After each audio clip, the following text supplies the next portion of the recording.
but perhaps I need to moving yeah. forward. Now we know the secret sauce. Yep. Thanks, Have a good Heather. weekend, guys. Yeah, you too. She's like, I'm out of here. Enough. You've delayed me It's the long weekend. enough. I got stuff to do. You know it's Friday.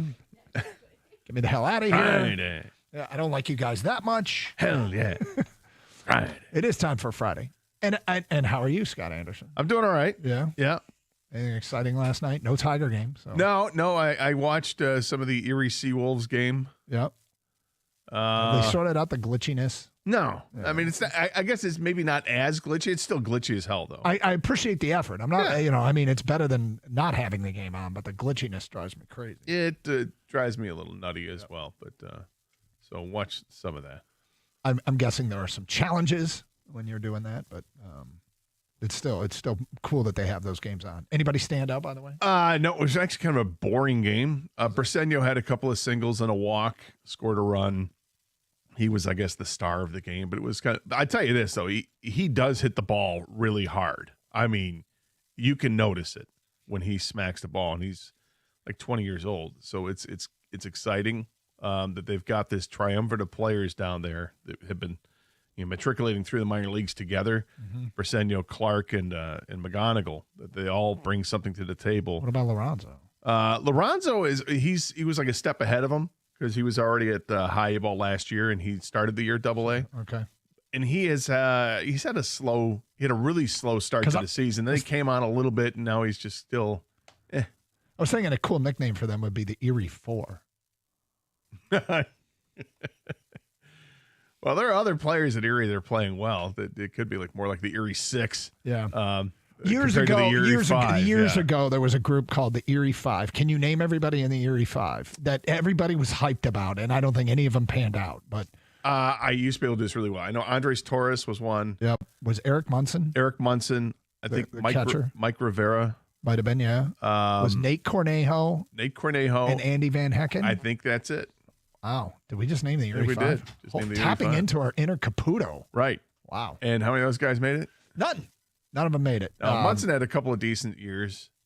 Rivera never really did, and that he would. I mean, if you go back and look at their stats, they were really good. Andres Torres was really interesting to me, an exciting player. Outfielder that was really good defensively and ran faster than anybody. Yeah, but he could never stay healthy.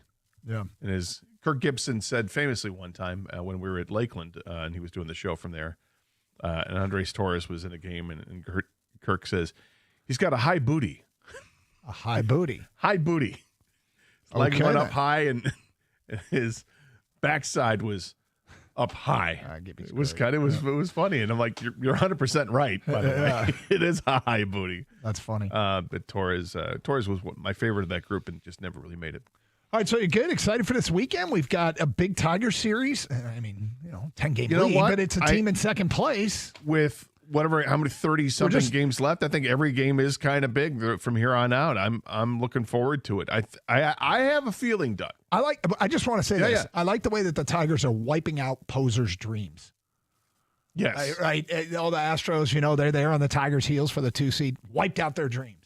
And now you've got a team 10 games back. It's got to come in with.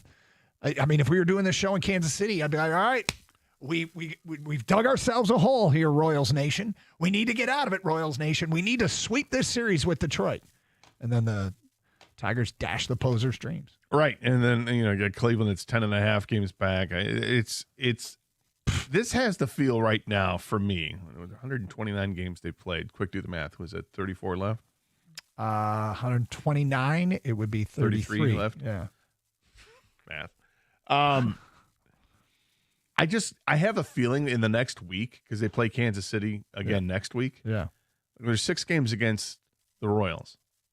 Yeah. This is knockout time, right? This is just club a baby seal and just win the division and move on. I said it. It's just how things work in life sometimes. Well, when you're an Inuit, you have to, live off the land. That's what happens. Baby seals get clubbed. You don't want to work with wiping out posers' dreams. You want to go with clubbing helpless animals. Got it. Yeah. But for sustenance, right? You use the oil for lamps and stuff like that, and the skins for. There's a reason you club a baby seal. Dude, I think you're digging yourself a bigger hole. I might. I think we need to just move on. Scott. But I kind of have the feeling that this could be a knockout weekend. Like if they were to sweep Kansas City, they're done. Kansas City's done, and then it feels like, okay, depending what Cleveland does, and I don't know, I didn't even look to see who Cleveland's playing, but Cleveland's back being double digits out of the race again. Yep. It just feels like this could be that knockout weekend and a lot of fun, and continue on through the rest of the season, of course, but then maybe you can do some experimenting when you get into September, which apparently they're getting ready to do anyway. Yeah, and we will talk about that today here on Carson Anderson. So we got a Lions game tomorrow, with the Lions taking on the Houston Texans, the final preseason game. Hell yeah! Dan Campbell spoke yesterday. It's a big game for some guys. He said that they're still making decisions, and that the players, like, there's multiple positions where there's players battling for the last roster spots, and that the 2 days, yesterday and tomorrow, are big. Yesterday, the joint practice with the Texans, and tomorrow, the game at Ford Field. And we got college football week 0, which is always, week 0 has a weird place in college football, the college football landscape. They offer up football, but only usually one moderately attractive game. The rest, I like to say, is Sam Houston State playing someone. And playing Bucknell. Yeah, right. We got Hawaii, Stanford. We got Kansas opening their new stadium. The moderately attractive game is 2 top 25 teams. And it's funny because Kansas State and Iowa State, who are playing tomorrow, and I really like Kansas State. I love the running back. If you remember, Dylan Edwards just destroyed Rutgers in the bowl game, and he averaged 7 yards a carry last year. And Avery Johnson, pretty good quarterback. And our guy Gunnar Maldonado in the secondary. What a name. Anyway, long story short, these two teams, Kansas State and Iowa State, are good football outfits. Like, they're good. Not great. They're above average. They're way above average. They're solid programs. They're solid programs, and I feel like there's like no sizzle with those programs. You know what I mean? Like, none whatsoever. Like, you can name worse programs that have sizzle that you'd like to see, but they're the Iowa of the Big 12, of the former Big 12. Yeah, I mean, I guess I wouldn't. I'm interested in all Big 10 teams and how they do. Yes, but I think nationally, I would imagine Iowa falls in the same group. Yeah, well, I mean, these teams, I don't recall like down years for either of those programs. It feels like they've always had winning seasons. They're always playing in bowl games.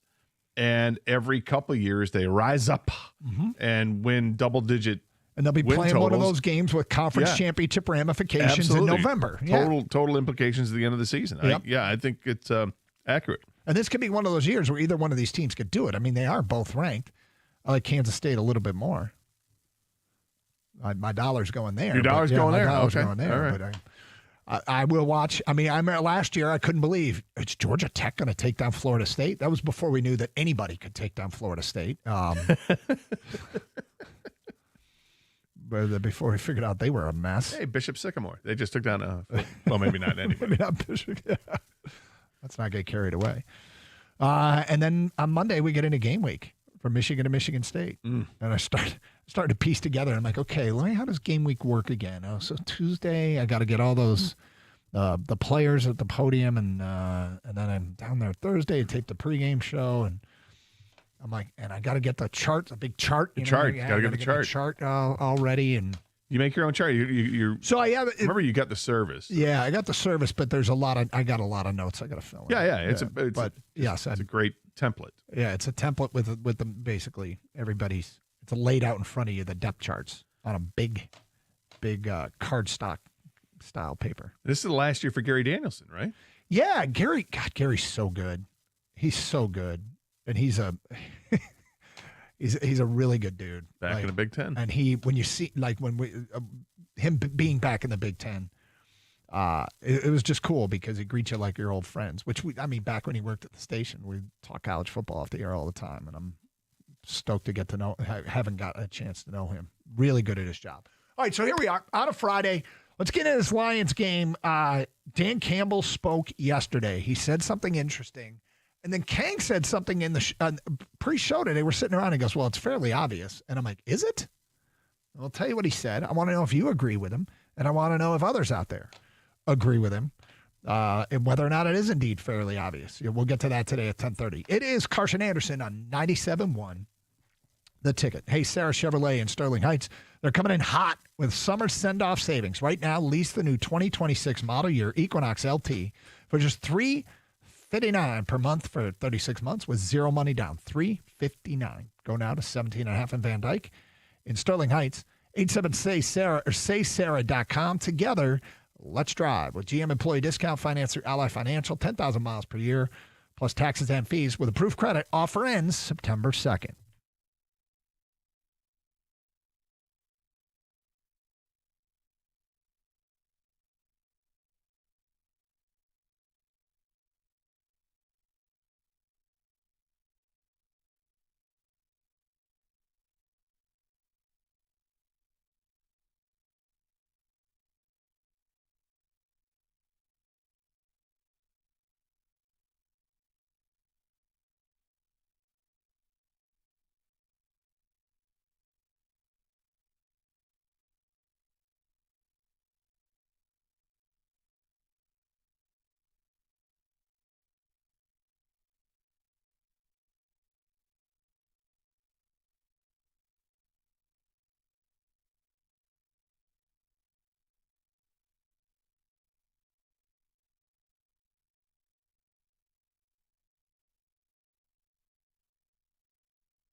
Question for you. Yeah? During the commercial break, did I see you outside? Yeah. Gator was outside during the commercial break. What were you doing outside? I forgot that I had left my folder in the car from yesterday because we were on remote yesterday, and I had my life reads in the folder, and so I had to go back out to the car. Oh, you weren't ripping a heater or anything like Jim Leland? No. No, if I was ripping a heater, it would be a different thing altogether. Oh, okay. Whatever you choose, man. You know, just trying to, because we don't do that in the studio. But I know what you were talking about. Cigarettes. No, I don't smoke cigarettes. So, I'm like sitting here and I look out the window and there's Gator outside. And how long is this break? What's he doing outside? It's beautiful out there. It's so gorgeous out there right now. So the one day in like 2 weeks we're in studio, it's like the nicest day. Yeah, it is. And it's only going to get better. It's going to be like 80 degrees today. I think it's low humidity. I mean, it's gorgeous out right now. That's cool. Sunny skies.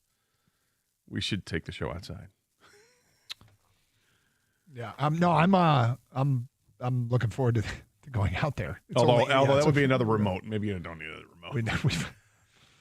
Remotes are harder to do the show. It's fun, like being at Lions and seeing football. Yeah. There's football right in front of us. That was cool. Yeah. But it's a bit of a challenge. Yeah. We like concern ourselves very much with what's coming out of the speakers. And anyway, we hope people enjoy it. Plus I had to give Cheryl $5. Oh, for tomorrow? Yeah, we got a would you buy for you today. I'm excited to hear what you have to say. All right, so here we go with 4 days, 3 days, Tuesday. Tuesday's cut day. And tomorrow at 1 o'clock, the Lions play their final preseason game. And Dan Campbell was speaking yesterday, and they're still evaluating. Yesterday's big, tomorrow is big. And but there's the weird thing is we've talked about it for years, so this is nothing new. And I think people listen to the show or get a little sick of us saying the same thing. But the practice squad matters. The practice squad matters because these guys end up playing. It felt like years ago, I'm not going to say we didn't take the practice squad seriously, but the practice squad, given how many injuries there are each and every year, practice squad guys are important because a whole bunch of them are going to play in games. And last year, I felt like more than half of them ended up playing for the Lions. And it's not just a Parker guy here and never hear from him again anymore. So Scott, one thing that you're doing as a team is figuring out who you can release that won't get picked up by anybody else and signed to their 53. And when when nobody signs them, you can bring that player back and put him on your practice squad.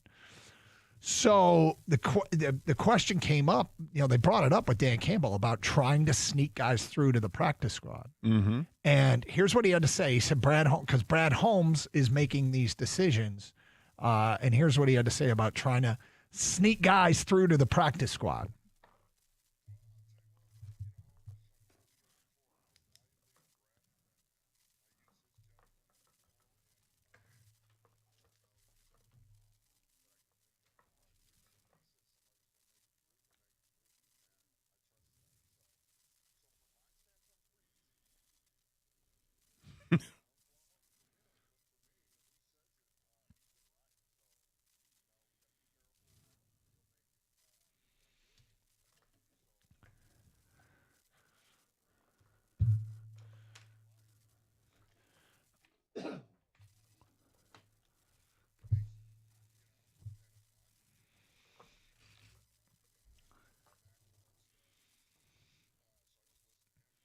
I mean, talk about knowledge of everybody's roster. You have to know every other team's roster.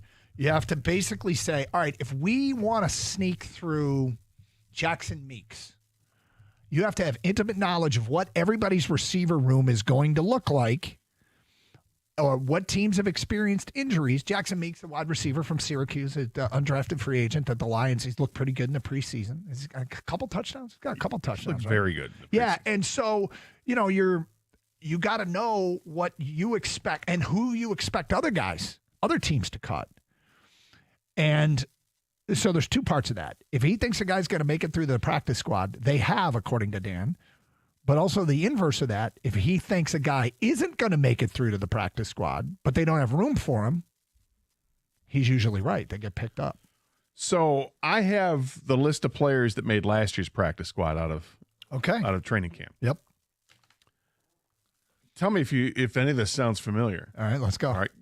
They added a quarterback to the practice squad last year because I think they only carried 2 on the active roster. Hooker was the second one. And it was then a later, kid from Georgia, Jake Fromm. was Jake Fromm, Yep. was added to the practice squad. Wide receiver Tim Patrick, the Lions added Patrick, who was released by the Broncos, to the practice squad. Allen Robinson Yeah. had played with the Giants, was also signed to the practice squad. Outside linebacker Mitchell Agude, Yeah. Jamar Jefferson, the running back, Yeah. Tom Kennedy, the receiver, Yeah. James Mitchell, the tight end, Yeah.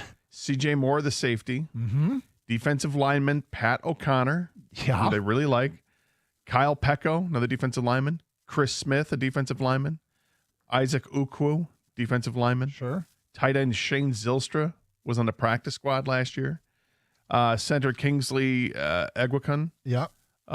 who was likely to make the squad this year. In fact, little side note, when Glasgow got hurt yesterday, Yeah.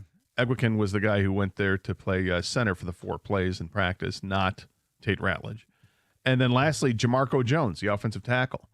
A lot of familiar names. Yeah, I would argue, I'm not sure that all of those guys didn't play. I think they all played. I think the only Or one I'm got not hurt. sure And, yeah.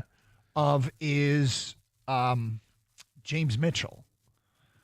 But I'm going to have to go back and look at last year's snap counts. But I'm not sure that James Mitchell played. He played 25 snaps last year. Jake Fromm didn't get any snaps, but he was released at some point. When Yeah. Yeah, so everybody but From Pecco played. Pat O'Connor played. Pecco got hurt, if I'm not mistaken. Yeah, Chris Smith played. Dude, that's crazy. Yeah. Last year was wild with injuries, too. Yes, and a lot of these names are in camp right now, and they're vying for a roster spot. Yeah. You know, some of these guys have graduated from what would be practice squad to probably making the 53. But looking at that list, and you know, Patrick and Allen Robinson were guys who were picked up from other teams to be added to the practice squad. Both played. Yeah, and both played. The offensive linemen didn't. I'm looking up snap counts for last year on Pro Football Reference. Egwakun and Jamarco Jones. They did not play. Was Jamarco Jones Jamarco did. Jamarco Jones played 4 snaps. My apologies. But I don't believe Egwakun did. So I guess the point is, I don't, and Dave Burkett had an article about it in the Free Press today as well about the wide receivers. I don't think they're going to be able to sneak a couple receivers through the practice squad because other teams are looking, and you know, get in the article was something I brought up yesterday too. Other teams have already been actively trading for wide receivers because it seems like some teams are really thin at this point and they're looking for some depth. And the guys that have been traded, they're not necessarily household names, so neither are the guys the Lions have, but we know them here because we've seen them perform in the preseason and they look good. So maybe tomorrow you don't play Meeks. Well, I don't know if I'd do that. Because you're like, you don't want people to see, you don't want them to keep making plays. Well, but I mean, again, it gets back to how many wide receivers are you going to keep? I think this could be a big game for a couple of guys, and we'll see who suits up and plays tomorrow. Yeah. Like Tim Patrick, this could be a big game for Tim Patrick. Yeah, he hasn't suited up. I've seen him him in practice yesterday. Yeah, I've seen him at street clothes during games. So I'm not. I mean, is it a big game for him, or is he so? I don't know if he's so fully entrenched. I just bring him up because again, he was a practice squad acquisition last year, and yes, we like Tim Patrick. I think he's good, but other guys on the roster here in camp are younger and perhaps have been performed just as well. I mean, Lovett and Meeks, it's a real decision to make. Yeah. Well, and Patrick's in that mix too. All right. So Kank said something. He said it's fairly obvious to him that something's about to go down. We will get to that coming up today at 10:32. And do you agree with him? We want to know if people agree with him, Gator, including you. That is straight ahead here on Carson Anderson on 97.1 The Ticket.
Doug Hart, Scott Anderson, 97 The Ticket. All right, so I want to get to this thing. Kang said to me in the studio, so it's fairly obvious. And I'm like, it's fairly obvious? Is it? But this is yesterday. Dan Campbell, speaking with the media, was asked the value of, as you're paring down the roster, what is the value of keeping 3 quarterbacks? Do you balance that against other positions? And here's what the head coach had to say.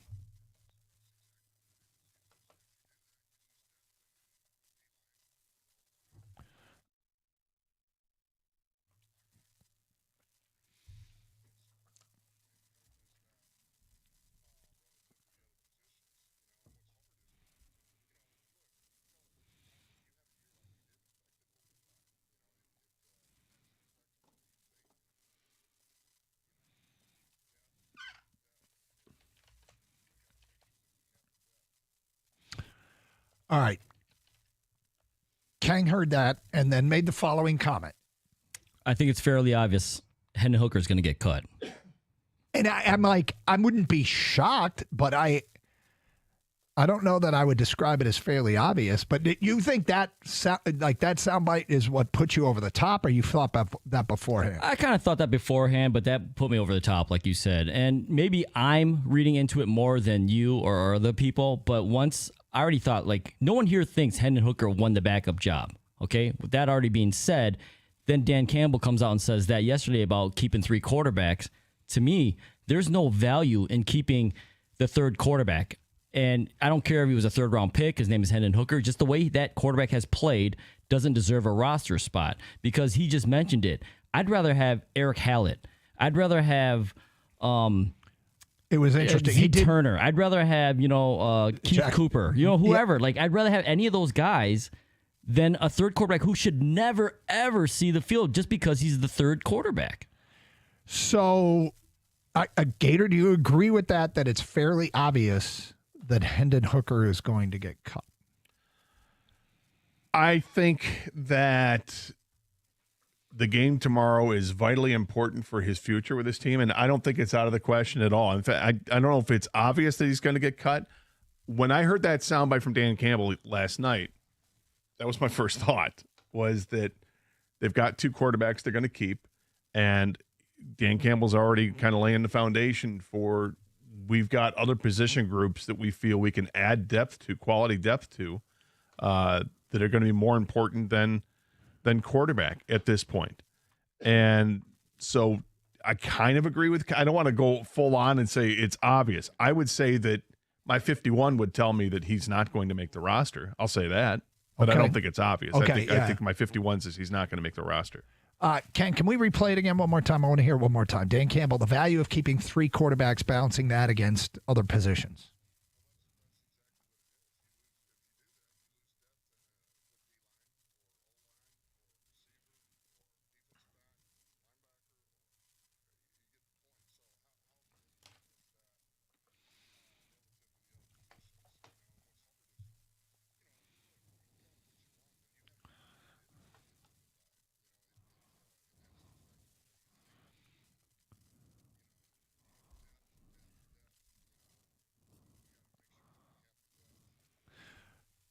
I feel like those positions he mentioned, none of them were on accident.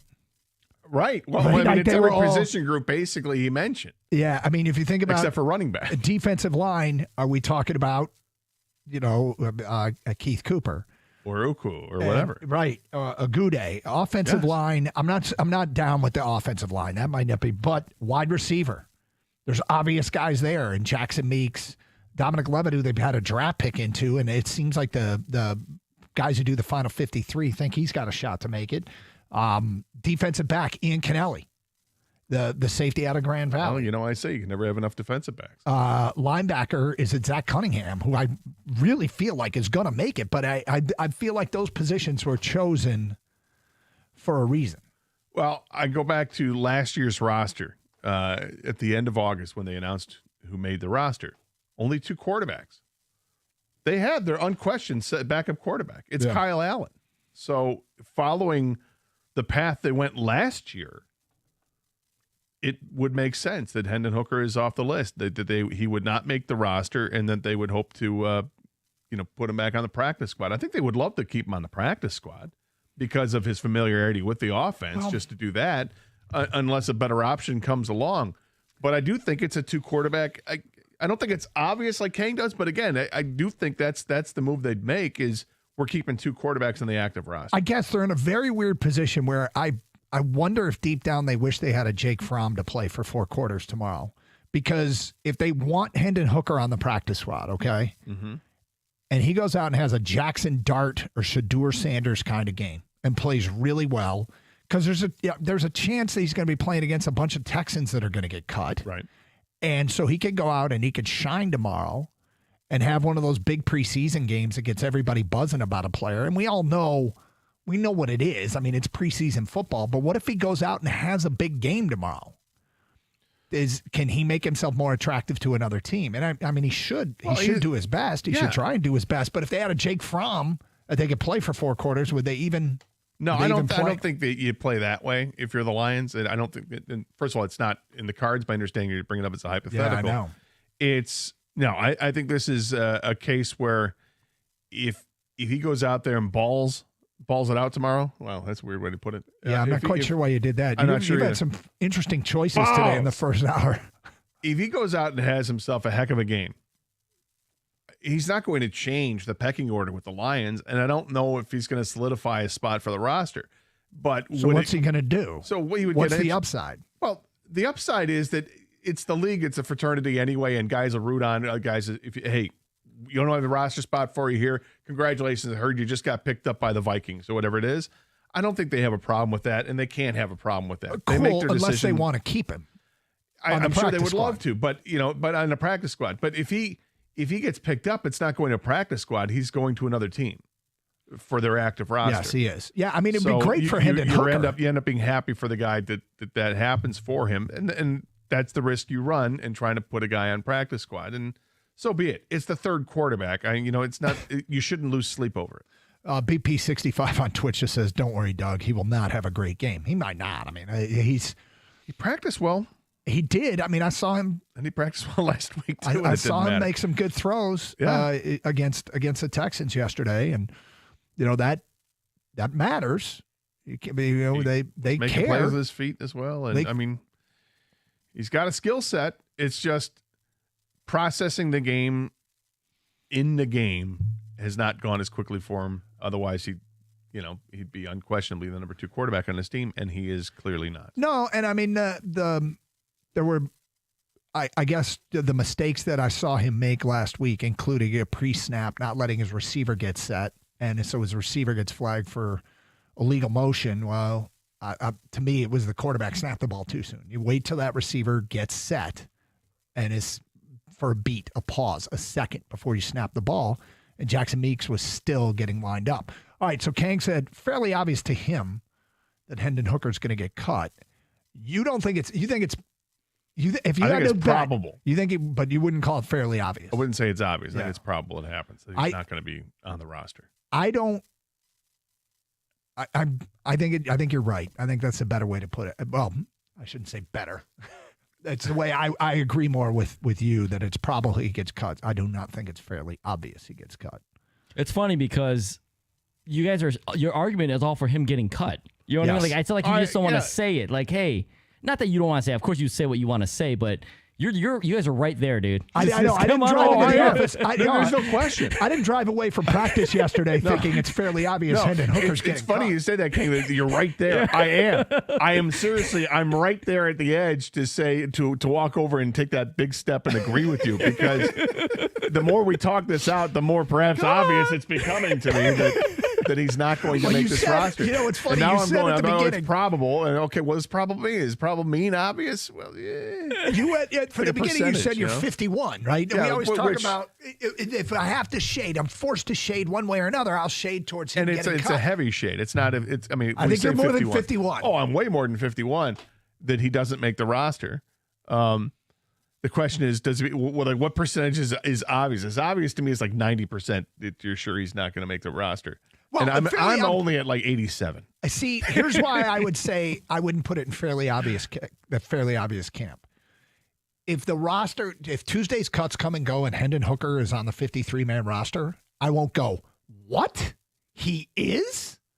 That's where I'd put fairly obvious. Well, yeah, I understand that, and I'm trying to find who those players find out who those players are. That if I see them being cut and Hooker kept, that I would go, what? Really? So I think there are players in that mix. Yeah, 88 now, okay. Come on. Like Jackson Meeks. I'd rather keep him on the roster than Hendon Hooker. 89. All right, we'll get some of the feedback coming in. Do you agree with Kang? It's fairly obvious that Hendon Hooker gets cut. Carson Anderson, 97.1, The Ticket. Michigan Auto Law, Auto Accident Attorneys.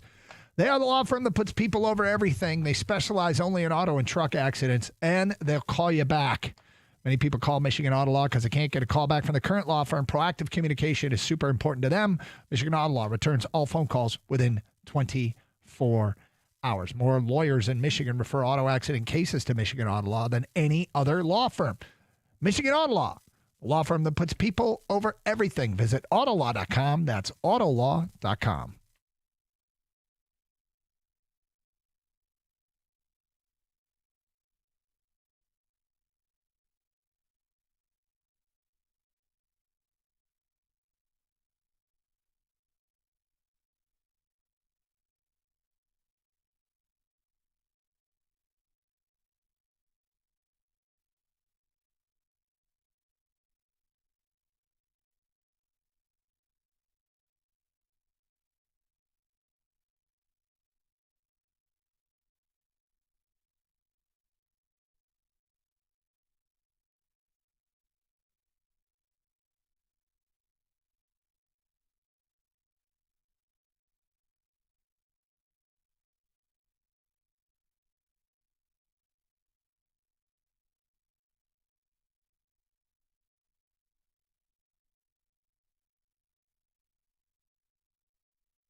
Okay, so the question was, the upside of keeping 3 quarterbacks versus depth at other spots, and that was Dan Campbell's response.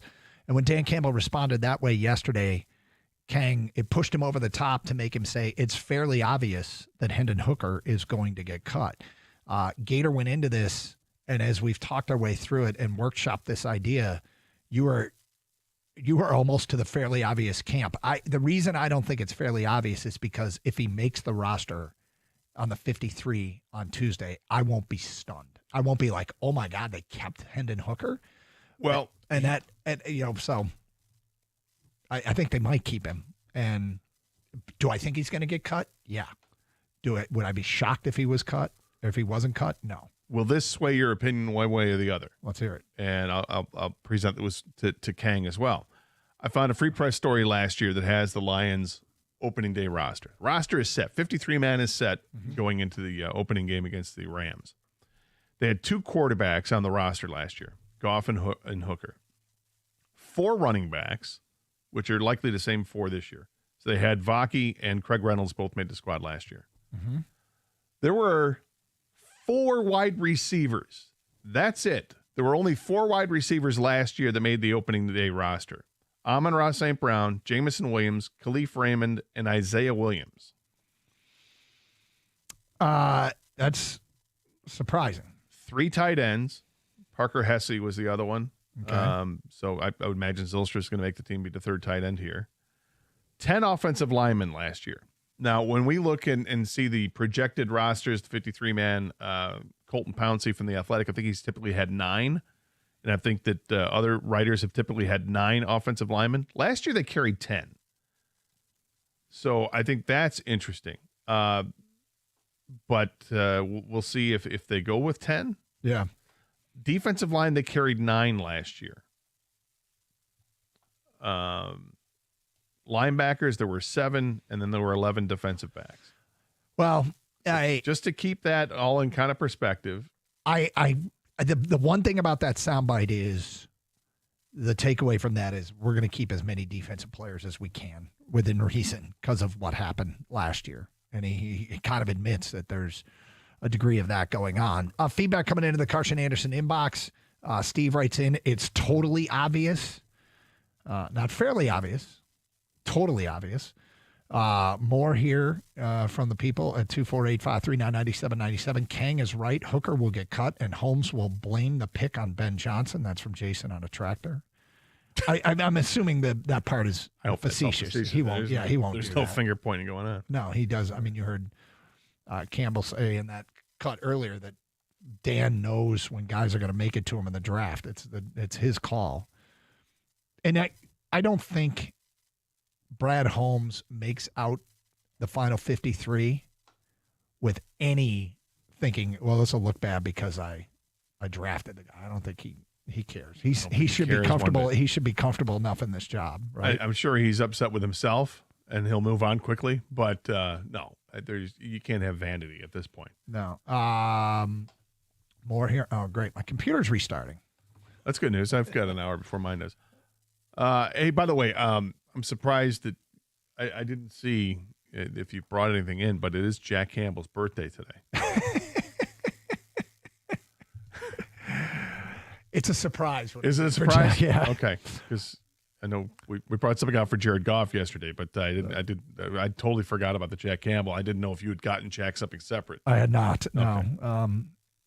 Okay. And more feedback here. If the preseason ended yesterday, I'd be in for 2 car payments and a house payment that Hendon Hooker is off the roster. His only hope is a good showing in the finale. It's not just the sound bites from this year. They were setting this up last year when they went out and got Teddy Bridgewater. He wrote Teddy Dogwater as QB insurance. What is that? Yeah, I agree. It's fairly obvious. Hooker's going to be cut. Hooker's going to be cut. I'm curious. The one I'm curious about is Broderick Martin. Good morning, guys. This is Mike B. from Detroit. I say the Lions cut Hendon Hooker and use that money to sign Zadarius Smith. The Zadarius Smith thing's fascinating because, they play in 16 days. Mm-hmm. And there has been no Zadarius Smith signing. No. And, how long does it take to get in football shape?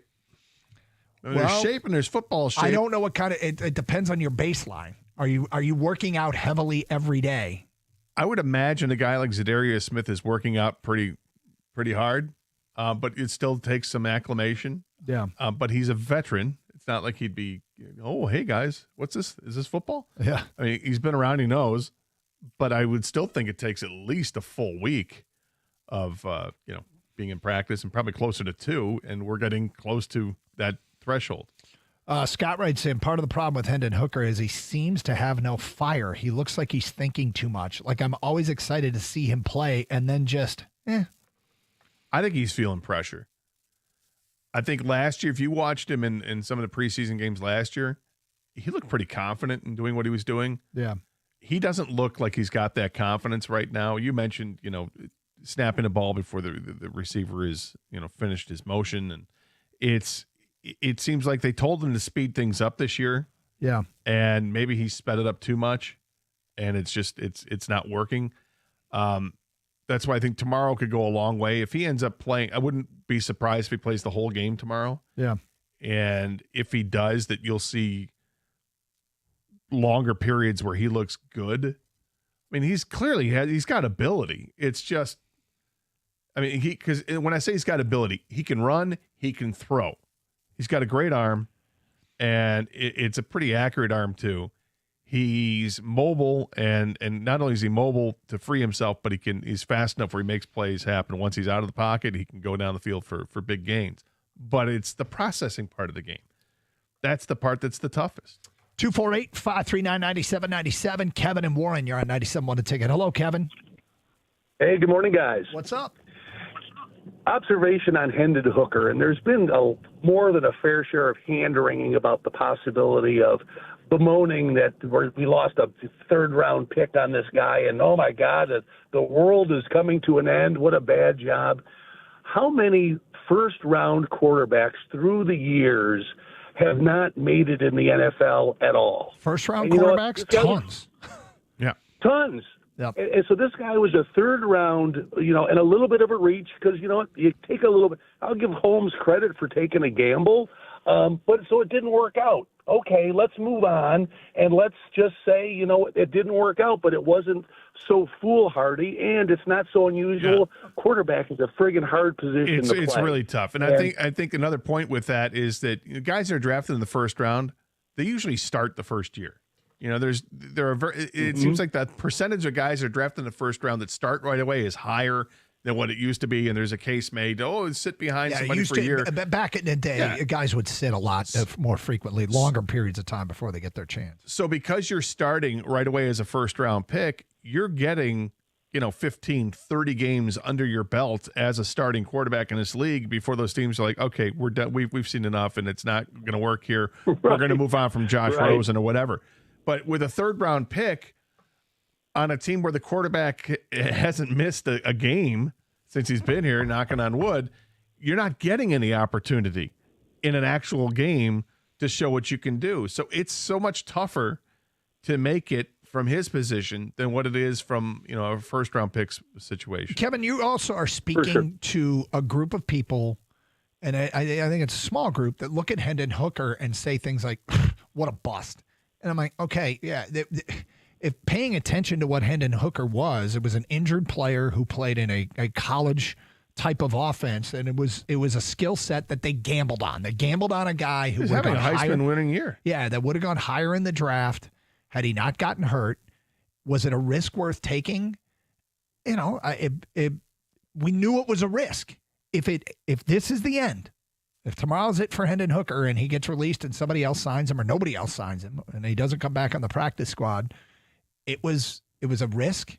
It didn't work out. And in no way does this change my opinion of the job Brad Holmes has done, because you're going to take some risks. And when they work out, great. And when they don't, it's not the end of the world. The net of his work in the draft is so positive that it's not that big a deal to have a player in a third round that was a calculated risk not work out. So, if you're hostile towards Brad because of the Hendon Hooker pick, or quite frankly, the Broderick Martin pick, because tomorrow might be the last game for Broderick Martin, also a third-round pick. Right. Or the Levi Onwuzurike pick. There's Yeah. plenty of picks that don't make it in the NFL. But bottom line is that's just part of it. You take some chances here or there. Onwuzurike was an injured prospect out of Washington. And you know who else was an injured prospect? Jamison Williams. 248-539-9797. We'll get to more of your phone calls and feedback coming up. Also, next hour, the Pistons have a decision to make. We asked a question on Twitter and whether or not they should go get Malik Beasley now. We'll discuss that at 11:20. Carson Anderson, 97.1 The Ticket.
This hour brought to you by Northville Lumber. It's Carson Anderson, 248-539-9797. Feedback still coming in. The obvious question, whether or not it's obvious that Hendon Hooker is about to get cut.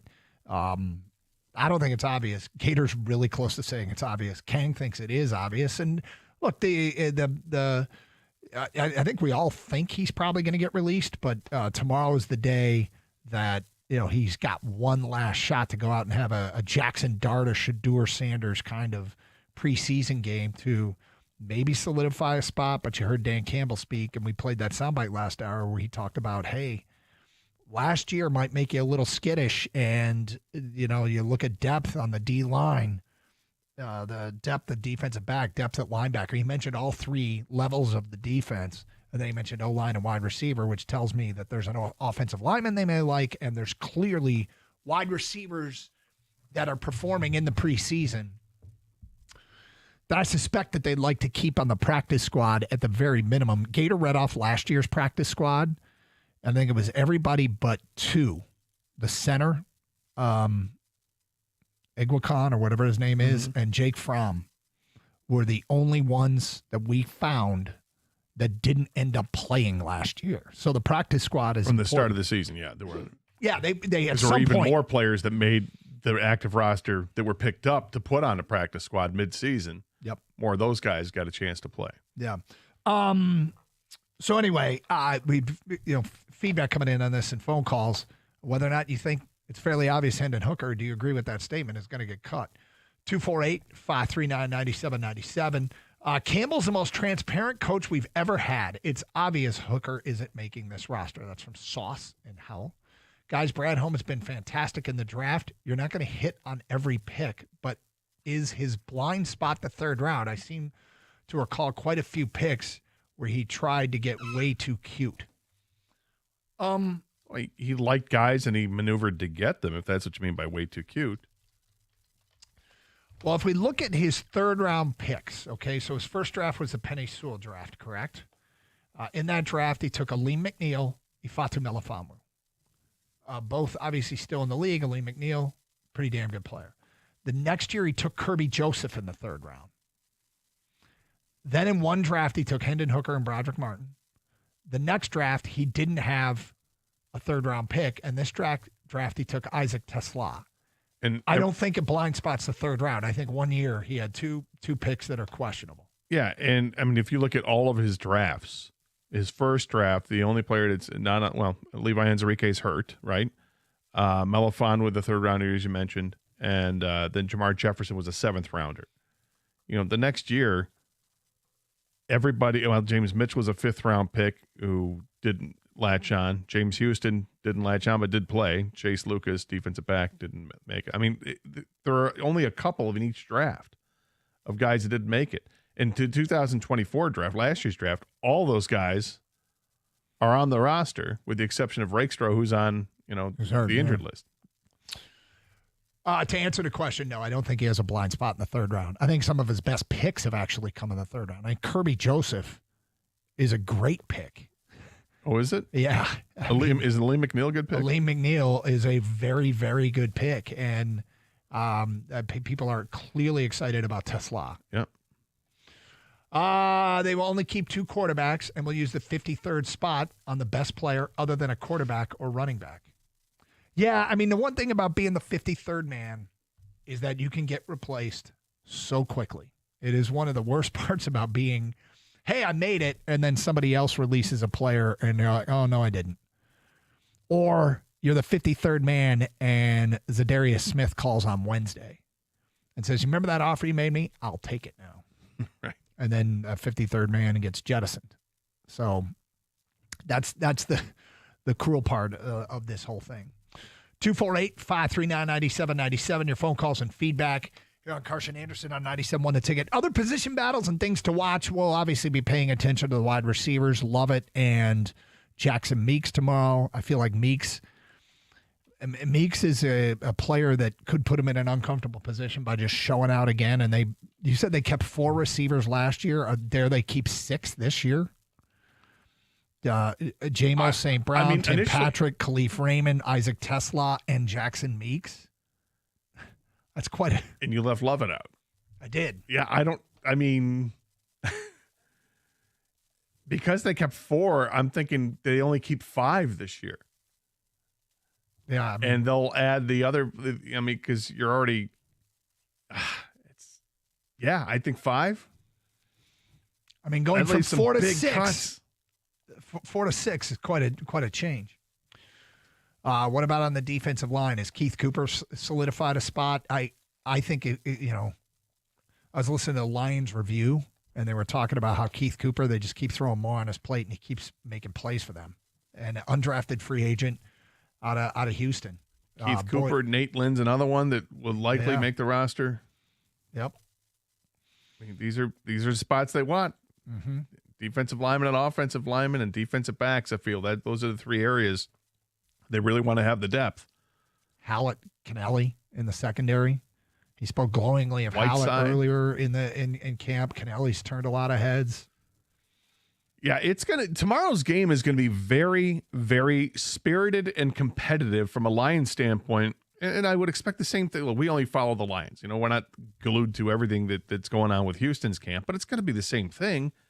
This is the last opportunity to audition for a roster spot. These guys want the roster spot. You want to be in the show, man. Yep. And sadly, some guys aren't going to make it. You can't keep 70.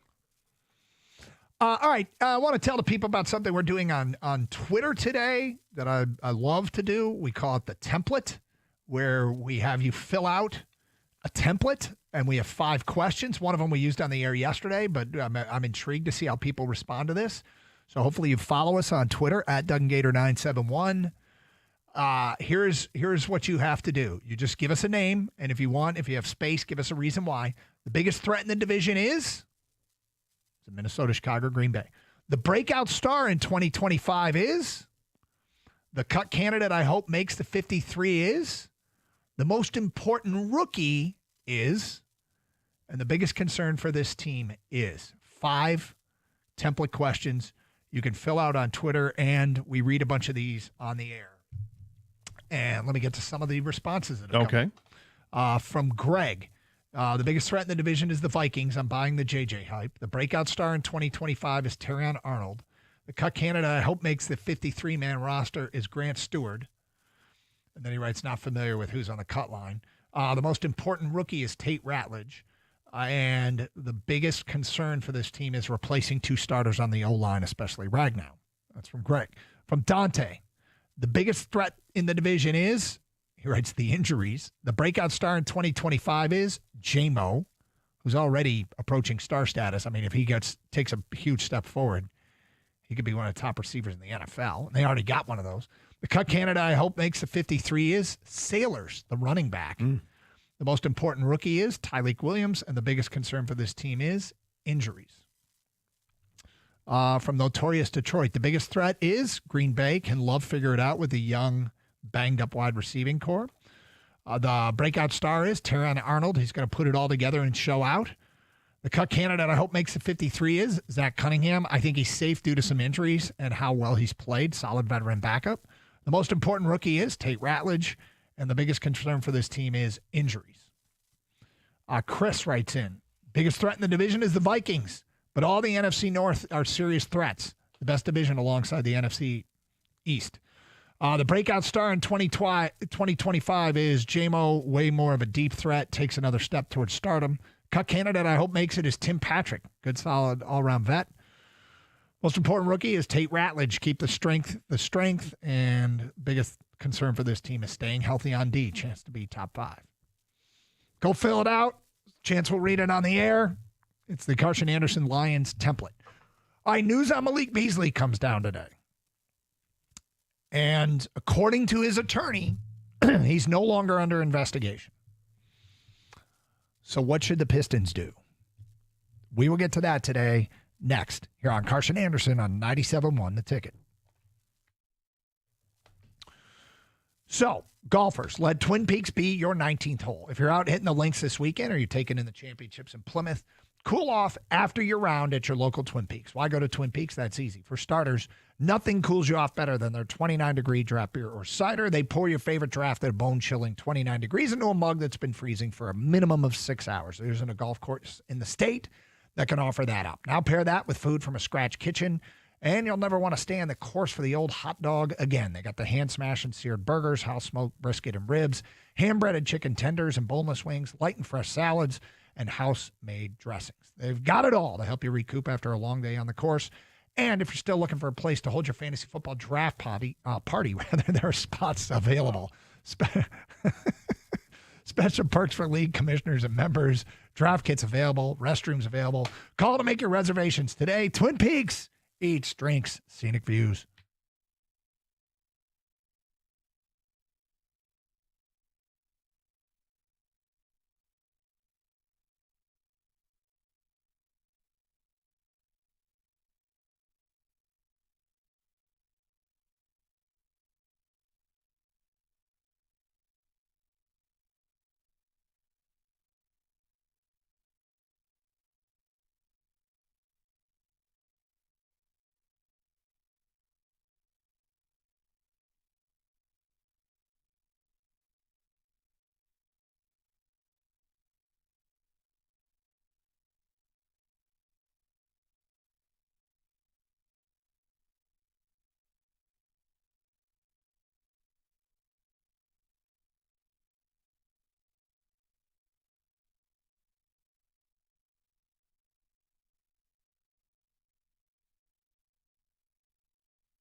All right, Doug Carr, Scott Anderson, 97.1 The Ticket, open lines, 248-539-9797.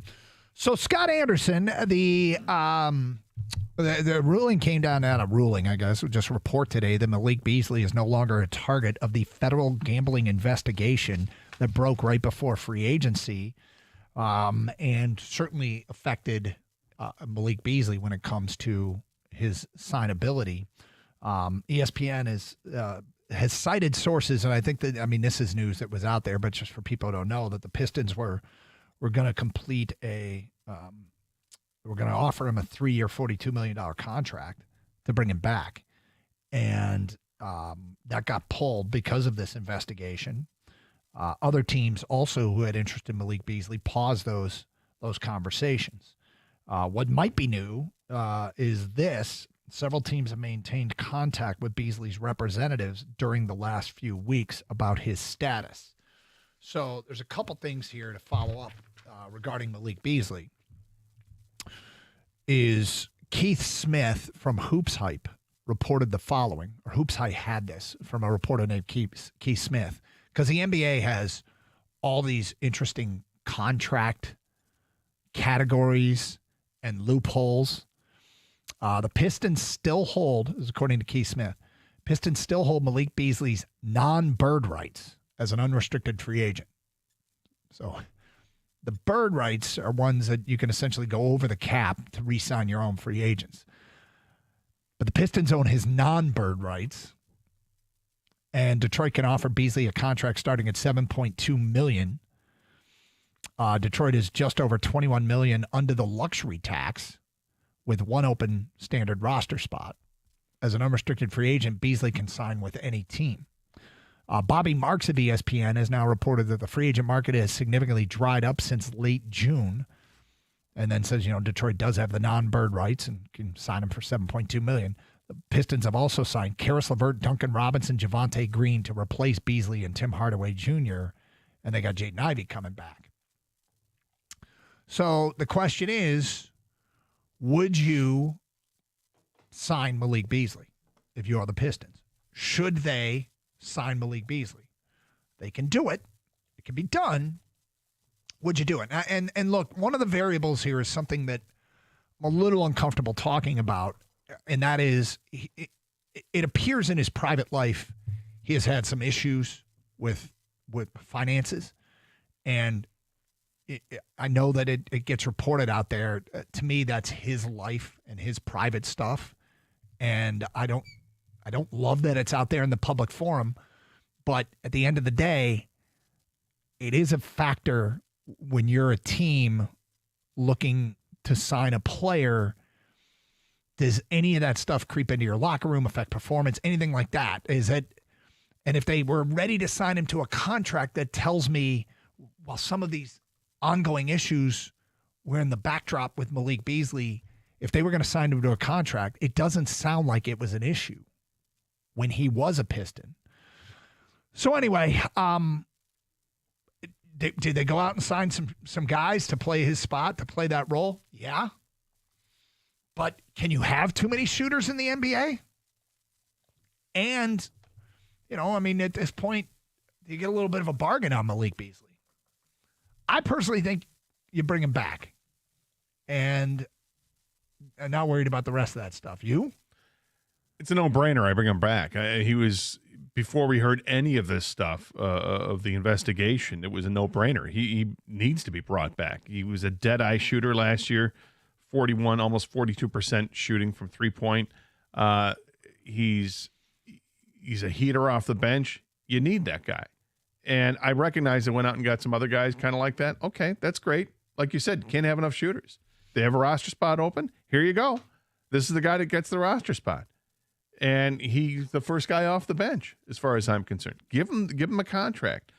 Do you get a discount? You might, but I don't know if you want to play that game either, because you'll lose him to some team that's probably willing to pay him the money. I don't think Tom Gores is afraid of spending money. I think that's pretty safe to say. The way that he has operated as owner of the Pistons, he is not afraid to spend money. Don't have to worry about luxury tax or anything. He'll pay it. I mean, he paid, $70 million, whatever it was, to get rid of a coach. Doesn't care. I mean, I'm sure he cares a little bit, but as far as his team, he wants his team to win, taking the right steps to do so. They took such a giant leap last year as a team. We're excited about this upcoming season. A healthy Jaden Ivey, this other supporting cast of characters coming in. You've got a superstar in the making and almost a superstar already in Cade Cunningham. Maybe he is a superstar. I'd like where this team's at, and Malik Beasley completes this team. 248-539-9797. Now, this is according to his attorney. And I feel like my guess is that the Pistons probably know more. And by more, I mean, when this story gets out, if it's indeed true that he has been cleared of any wrongdoing, which, by the way, I'm happy for Malik. Yeah. Like that could be, and it's kind of brutal timing, especially if he didn't even wade into any dangerous waters when it comes to gambling. It's brutal timing, and I wonder if he has a bit of a case. Say, hey, how did this happen right before free agency? Because this affected my contract. That would suck. That would absolutely suck. But I'm cognizant of the fact that this is his attorney saying this. So we await confirmation from the league. My guess is if it is true, the Pistons know that it's true. They can go to the league and say, is he cleared of any wrongdoing here? And then they got to decide, are we good with adding him to this locker room, the changes we made? And they can weigh whether or not any of that personal stuff is an issue. But I would tend to think it wasn't an issue because it was going on in the background last year and they wanted to bring him back. So I say bring him back.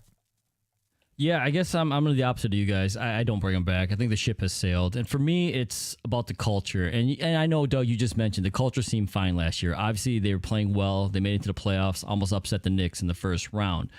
But he is supposed to be the veteran of this group, and this is a very young group, a very young core, right? Mm-hmm. And I just don't think his off-the-court decisions are what I want around my young guys. And he's just, I kind of try to give him the benefit of doubt earlier in his career because this is not just this past season. It's kind of been through his entire career. He's made these off-the-court decisions that aren't the smartest and most mature moves. And then even if he's cleared of this FBI investigation with the gambling, there's the whole, the report about him not paying his rent and owing barbers and all this stuff. It's just decisions that I don't think are good for my culture of my young team. And they have went on and signed other guys. Whether how you feel about Duncan Robinson or not, that's a guy that's supposed to take, some of that 3-point shooting, that they lost from Beasley. Karis LeVert, another player they got. I think they've moved on. He'd come back. If he did come back, I'd imagine it would be at a discounted rate. But to me, it's not worth it at this point. I think they're in the infancy stages of just building something really good here. And I don't want a personality like that messing up. And I say that because he didn't mess it up on the court last year. We saw that, right? But yeah. I just can't get over the off the court stuff that he's done. And I hear you, and that is concern, and it's a very legitimate concern to bring up. And I guess I trust that that Trajan Langdon and crew there understand all of that and that they know way more about that than we'll ever know. Maybe there are circumstances that just aren't brought to light that if they were, we'd go, oh yeah, okay, I got it. Understand what happened there. But that is legitimate concern. We're in a weird place where I actually trust the GMs of our teams for the most part. Yeah. Some have a little bit more proving to do, but with Brad Holmes, we've gotten there. Scott Harris is earning our trust back and earning the trust period. It's only been a year that Trajan Langdon's been on the job, but boy, what a year it was. And Eisman's got some more proving to do with making the right moves to get this team back where it needs to be. But am I wrong for trusting Langdon? If they don't make the move, it's fine. Right now, you're asking me, do I want to bring a guy back who shot so well for this team last year and was a big piece? Yeah, I want to bring him back. But King's point is valid. Do you think Malik Beasley can sue the league? Because if there is no merit to this, and it's one thing to say he's no longer under investigation. It's another.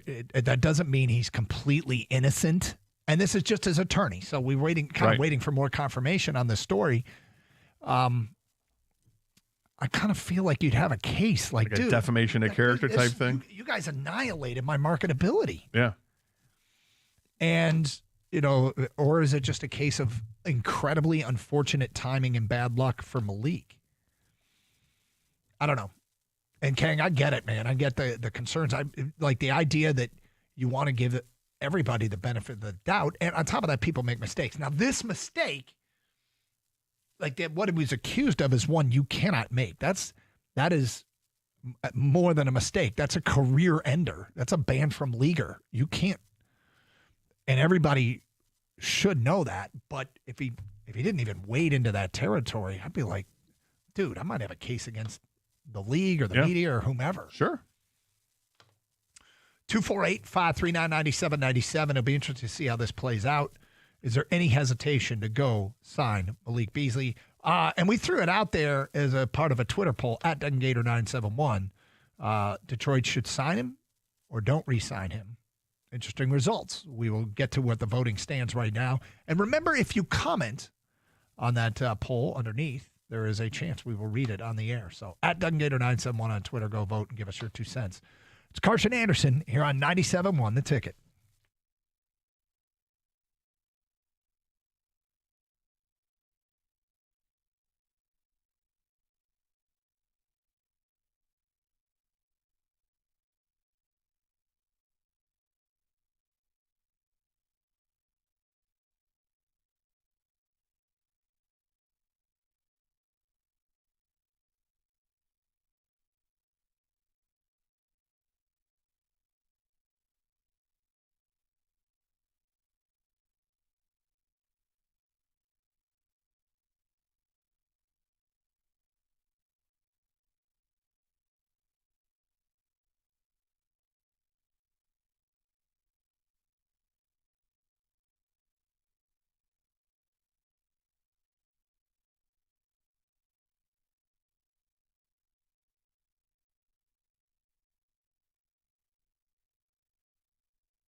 weighing all the variables, would you bring Malik Beasley back now that there's a report out there that the Piston is no longer under investigation? We're going to assume for the purposes of this conversation that it is accurate that he is no longer involved in the investigation. The source that is cited on this story is his attorney, his attorneys rather, quoted in the ESPN story. And one of his attorneys, and the story says, months after this investigation commenced, Malik remains uncharged and is not the target of this investigation. An allegation with no charge, indictment, or conviction should never have the catastrophic consequences this has caused Malik. This has literally been the opposite of the presumption of innocence. And yeah, I mean, I do wonder if indeed the attorneys are correct and there is no longer a probe into Malik Beasley and he's been cleared of charges, although this just says he's no longer the target of the investigation. I'm to assume that means he has been vindicated here and is not under any investigation any longer because he's innocent. But once the league comes out and says something, I think the league needs to be really careful because Malik Beasley's camp and attorneys might have a case against the league. But wouldn't the case be more against the FBI? The league didn't do anything, right? Yeah, maybe. Or the government or whoever. You know, the league's not the one who investigated him. It's valid, yeah. I mean, it's unfortunate because if he is completely innocent of anything, yes, it did cost him, and this happens to people and other athletes as well. I hope he's still. I wonder what link did he have to make him even part of the investigation to start with? Here's this is again according to the story on ESPN. At least one prominent U.S. sportsbook detected unusually heavy betting interest on Beasley's statistics beginning around January of 2024. A gambling industry source told ESPN's David Purdom. A gambling industry source pointed to a game between the Bucks and the Portland Trailblazers, and Malik at the time played for the Bucks, on January 31st of 2024. The odds on Beasley recording fewer than 2.5 rebounds moved significantly at sportsbooks before the game, shortening from around plus 120 to minus 250 due to a surge of action on the under. Beasley finished with 6 rebounds, and the bets were deemed unusual lost. I don't know what unusual lost means, but plus 120 is, if this was a caper, it didn't work because of Malik Beasley. If all the money came in on him not getting rebounds and then he got 6, I mean, that feels like that would be his defense, right? Yeah, you would Everybody think. bet the under and I went over. People bet the under when they get word that there's, hey, the fix is in. Malik Beasley's not getting 3 rebounds tonight. All this money gets bet and line moves, and so much so the game gets flagged, and I think that's a pretty decent defense. And once you get into the whole betting aspect, it's interesting to see how deep of a dive they do on that, and I'm sure it's the deepest of all because they have to maintain the integrity of the game. But because the bets went the other way, I'm curious to see what the volume of bets was on the other side of it, of going with the over. And not necessarily the money like, oh, these guys put $50,000 on the over. No, but were there normally there's 100 people that bet the over, and this time there were 300 people that bet the over, but they bet it modestly. Yeah, I don't know. The 2 attorneys said they told ESPN that they had extensive conversations and meetings with the Eastern District of New York and received determination on Beasley not being considered the target after allegations regarding gambling on the NBA games and prop bets during the 23-24 season. Feedback coming into the Carson Anderson inbox. No brainer. The Pistons should sign Beasley despite who they already have signed, thinking he probably won't be around. Robinson is not as good as Beasley was last year. Either way, you can't have enough three-point shooting. It is a good problem to have. Next text. I would 100% ring Malik Beasley back if he's 100% cleared. Yes, the fit with Duncan Robinson and Karis LeVert could be a little wonky, but you can never have enough shooting, and he's one of the very best in basketball. Next text. Good morning, guys. This is Mike B. from Detroit. It's a no-brainer. If I was the Pistons, I would re-sign Beasley in a heartbeat. Next text from an unnamed texter. It was a ridiculous investigation. They had nothing on him. Now they put a stain on him, and they're going to ruin his career. He was going to get $42 million from the Pistons. Now he'd be lucky to get half that. Next text, don't bring him back. Where there's smoke, there will very well could be a fire. Just because we have tiptoed by this allegation doesn't mean there won't be more. It doesn't. I mean, if you decide that you want, okay, let's consider offering Beasley another contract. If you decide as an organization that you want to do that, I wouldn't just take this report from ESPN and go, this is Bible, all right. good. I mean, you would have to do a lot of investigating, right? Yeah, and look, they know the guy. Yep. Spent a year with the guy. They'll have the best opinion they can have. That's again why from a fan standpoint, I think to me it's a no-brainer you bring him back. But from a team standpoint, they know everything they need to know. You know what his issues are, his finances, all that stuff, what was going on, where his head's at, what kind of teammate he is, all the stuff that's important. Okay, so we said we got the Twitter poll, whether or not they should sign him or not sign him. Detroit should sign him, 87.8% of the vote. Don't sign him, 12.2%. Have you been monitoring that over the last hour by chance? It was pretty heavy in favor of signing him before the show, yeah. I was just wondering if it was a higher number before, and has it come down a little bit? It was close to 90%. When we first put the poll up, it immediately spiked to 90%. Say bring him back. Now it's 87.8%. Why do you think it would move? Because we've been talking about it, and then Kang brought up some pretty good points. Yeah. Saga writes in, yes, but it would have to be at a discount. The locker room knows him. The coaching staff knows him. The town knows him, for better or worse. Whatever gets us closer to the trophy. I mean, look, there's you got to do your due diligence, but I think you find a way to make it work. The guys that you signed, were there any promises made to those guys and the agents, or is the money spoken for in another way? Like, is there still another move to come? Like, because you can still use some money underneath the luxury tax to impact your team maybe at the trade deadline and make a really big move. It's not like the only path to an NBA championship is through Malik Beasley. I mean, I think you strongly consider it. But I can guarantee that any cash that they have set aside that's still maybe war-chested for a trade deadline move, they probably have some thoughts on what they wanted to do with it. Well, it might be better than Malik Beasley. He's not a 3-and-D stretch forward, right? So, I mean, that's the player they're looking for.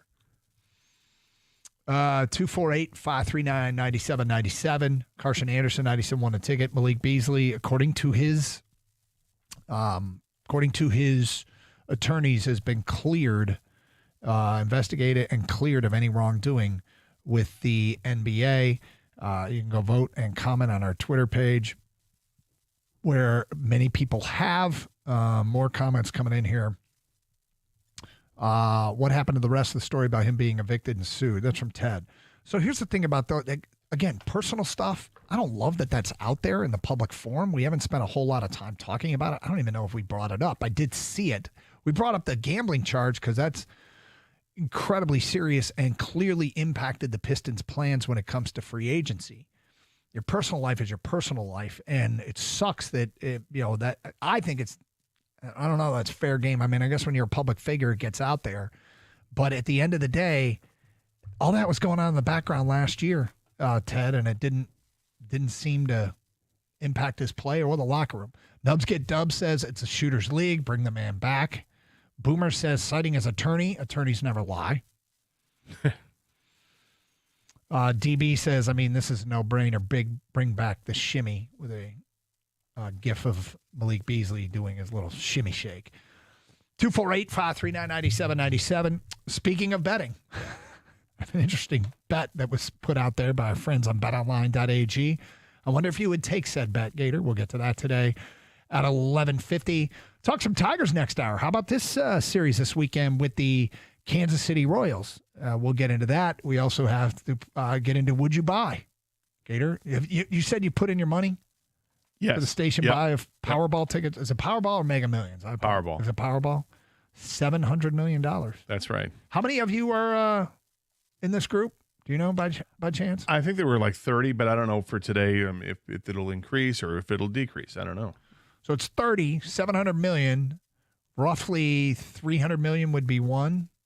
So you'd pocket 10 million.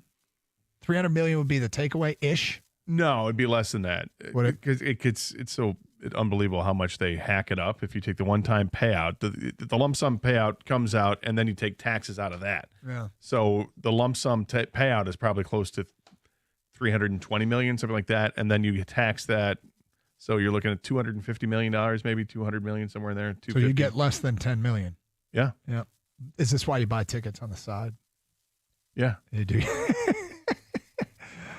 Carson Anderson, Open Lines, 97.1 The Ticket.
Doug Carr, Scott Anderson, 97.1 The Ticket. Open lines, 248-539-9797. You want to keep talking Lions, guys on the bubble yesterday. Fill out that template we tweeted out. And Gator, maybe you and I could talk our way through it. We'll do that next hour a little bit. Some of our answers, what they would be. In the meantime, there is a story out there citing Malik Beasley's agent saying that he's no longer a target of a federal gambling investigation. He has spoken to the Southern District of New York, and they are saying, yeah, he's not not a target of an investigation, which really, I mean, whatever's going on with Beasley's personal life is one thing, but it would really suck to be on the brink of a 3-year, $42 million contract, which ESPN reported. Then the story breaks right before free agency, and now he's still an unrestricted free agent, but a lot of free agent money is spoken for. Teams can go over the cap. There's a luxury tax that gets applied to when you do go over the tax. The Pistons own his non-bird rights as an unrestricted free agent, and they can offer him a contract starting at $7.2 million, and the Pistons are $21 million under the luxury tax. The only thing, and have an open roster spot. The only thing that I would argue against Malik Beasley is if this money underneath the luxury tax is war-chested for another move at the trade deadline or before the season starts, it might be something that complements a roster better than Malik Beasley, because they did go out and get shooters, and they might not be as good as Beasley, but there'd be a redundancy perhaps with bringing Beasley back when you could improve another facet of the team if you use this money in some other way. But I don't know what that plan B is, but if there even is a plan B. What does it say? They're $20 million below? $21 million below the luxury tax. So if you carry that through the trade deadline, all of a sudden, and you want to take a run at an expiring contract from a good player on a bad team, you can do that. You can absorb it. Yeah. Because it'll be prorated at that point. So it'll be a fraction of the cost of what it normally would be, and against expiring. So yeah, I don't mind hanging on to that flexibility either. There are expiring contracts for players like Zach LaVine, James Harden, Chris Middleton, Kristaps Porzingis. So those are some players. Yeah, and so you could assume one of those contracts with this and not go over the luxury tax. So at the deadline, you still have to, those team players would have to be made available, and you'd have to work out the terms of a trade. But keep that in mind. That's one of the downsides of if they go after Malik Beasley. It might have it affect your other plans. It could make you a better team. But anyway, all right, Gator, I saw this. It's from our friends at betonline.ag, and I thought it was really weird. Okay. But they're offering up a bet here. Will any of the following teams win their division this season? Okay. I want you to bring up the NFL standings from last year. These are not all last place teams. They've just put a bucket of 8 teams together, and you can bet yes or no. Yes is plus 140. No is minus 180. Will any of these teams win their division this season? Do you got last year's standings in front of you? I do. All right. There's one from each division.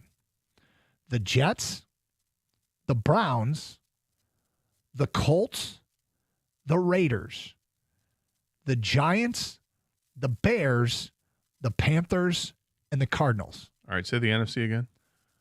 Giants, Bears, Panthers, Cardinals.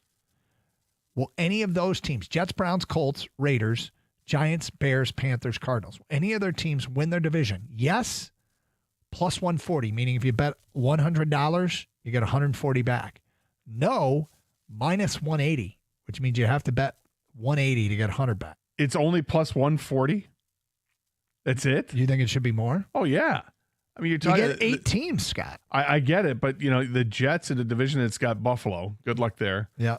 You said the Browns? Yep. Uh-huh. Baltimore's in that division. Yeah, well, so is everybody else in that division, and you're Cleveland. You don't know. I mean, Joe Flacco's your guy. You said the Colts? Colts.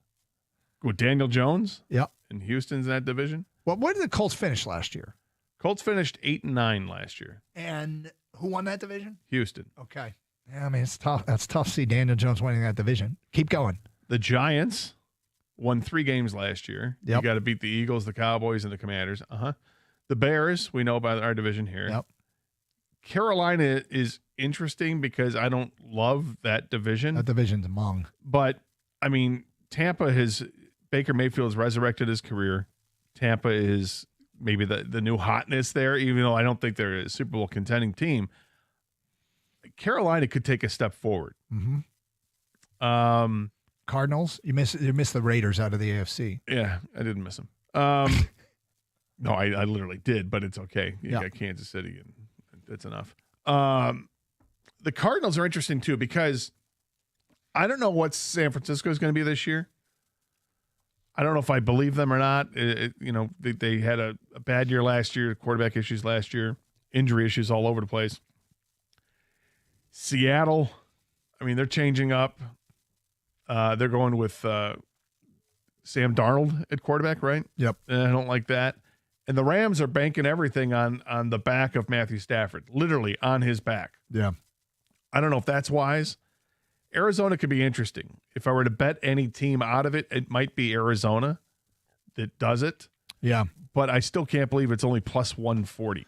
It's funny. I think one of these teams, like every year, there's some team that finishes last, wins the division. I don't know. Which I'm sure is why this number is where it's at. I think all of these teams, I make up the teams that have had the longest drought between winning the division.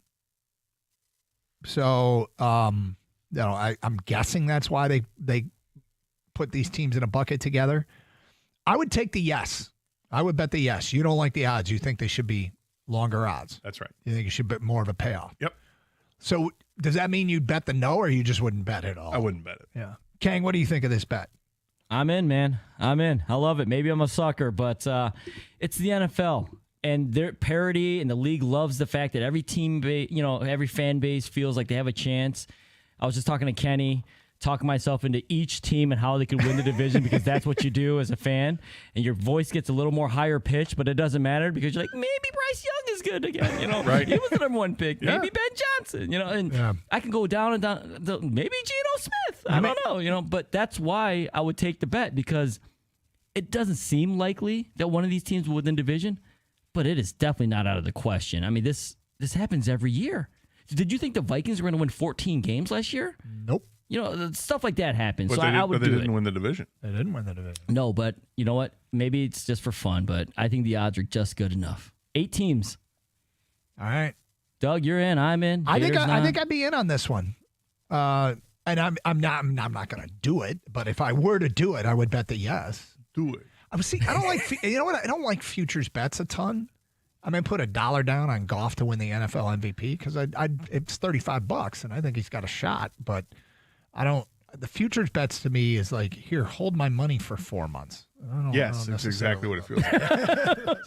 I want to know. That's why I don't do it because I want instant gratification. I don't like to wait like that. Yeah. Yeah, but this way you kind of draw it out longer. Right. Well, here's one thing you have. Yes. You certainly then give yourself rooting interest in every single division. Yeah. You have a team in every division you can root for. And against. Now I'm anti-Seahawks. Right? I'm anti-Bengals. You just pick a team. You're rooting against the teams the division they're in as well. Yeah. No, I get it. But 248-539-9797. All right, let's talk some Tigers. Weekend series at home with Kansas City. Can they wipe out another sucker's dreams by taking out the Royals, who are 10 games back, and put them so far in the rearview mirror that they have no hope? That's what it's about. Erasing hope from posers. And they've done it. They did it with Houston when it comes to that number 2 seed. I mean, I guess Houston, it could still get hot. Houston's playing terrible right now, and they'll probably turn it around sometime soon. But Tigers with an interesting weekend ahead, and they do have 6 games against the Royals over the next 10 days. So, and there are some questions and a rumor of a player that might get called up. Is it a rumor or has it actually happened? It was reported by Evan Petzold. Yeah. But he was citing a source that had remained anonymous. Okay. So. And that player is Drew Sommers, a left-handed pitcher. that he might get the call up and might be able to help this team out of the bullpen. So we'll get into some Tiger stuff today at 12:05. Another edition of Would You Buy for Gator. An interesting rule put in place in a league. How does it impact us? All that coming up in the noon hour here on Carson Anderson on 97.1 The Ticket.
This hour brought to you by Hamilton Chevrolet. It's Carson Anderson, 248-539-9797. Good to be with you on a Friday. Big plans this weekend, Scott Anderson?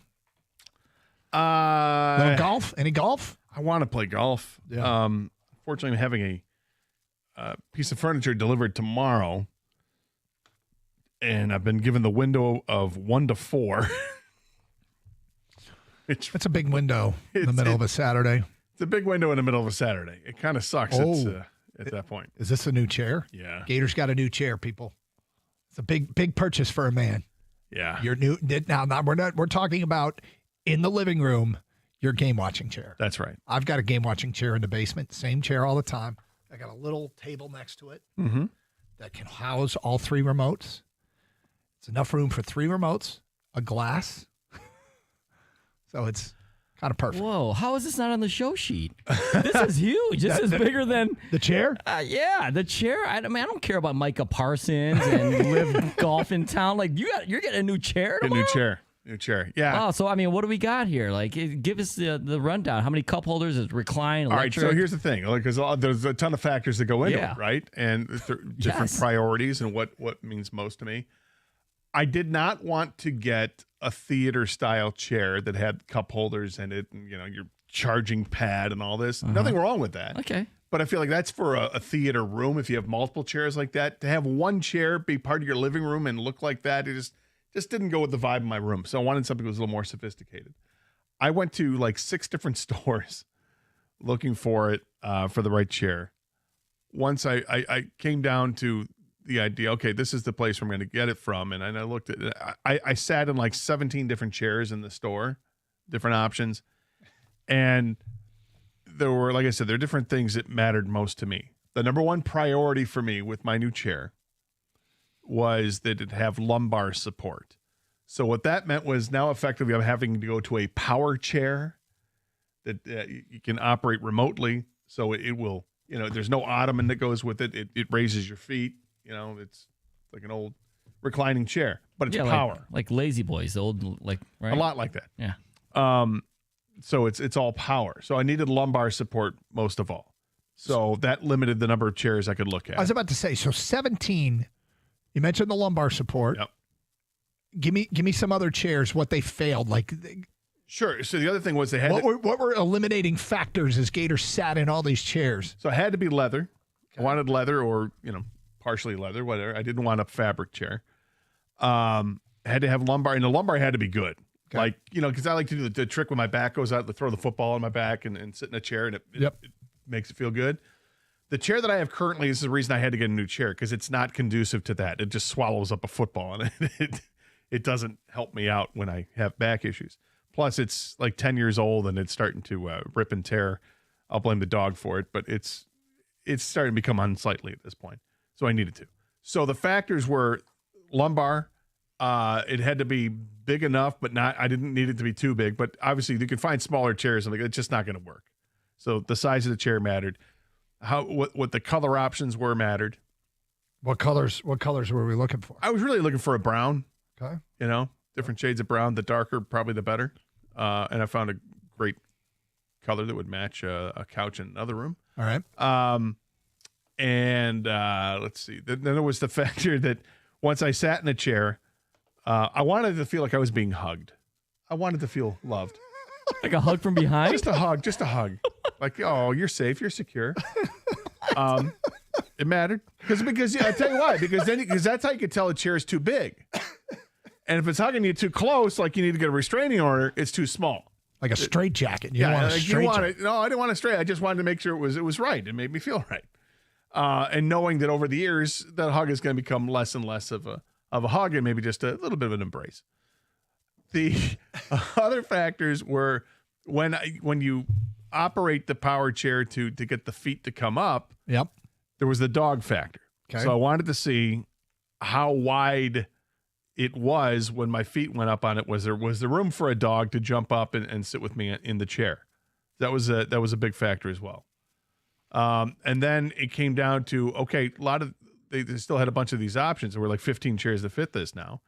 But then there was rocker versus what they call a wall chair. Wall chairs just kind of, they're fixed. They sit where they're at. The rocker, when you get into it, it's already rocking. I didn't want that. You didn't want the rocker. No, apparently that's the new hotness, and it's not what I wanted, because I when I watch TV, I want to be stable. I don't need to be rocking. That's fine. So, any more?